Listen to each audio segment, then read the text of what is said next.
Достар, қалайсыңдар? Бүгін мен ұлы Абаймен байланысты өзімнің сұрақ-жауап деген блогымды жалғастыратын боламын. Және бүгінгі талданатын сұрағымыз осындай болады.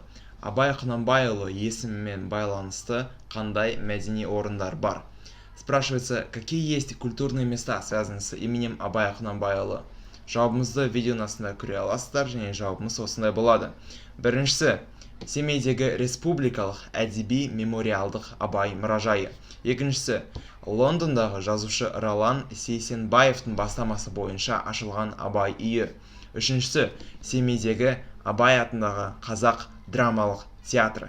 Төртіншісі, Алматыдағы Абай атындағы мемлекеттік академиялық опера мен балет театры.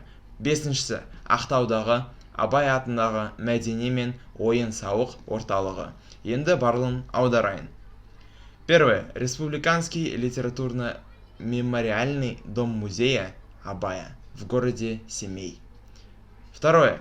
Дом Абая, который был открыт по инициативе писателя Ролана Сейсенбаева в городе Лондон.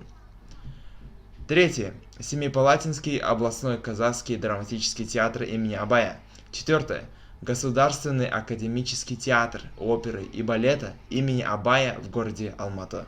И пятое. Культурно-досуговый комплекс в городе Ақтау имени Абая.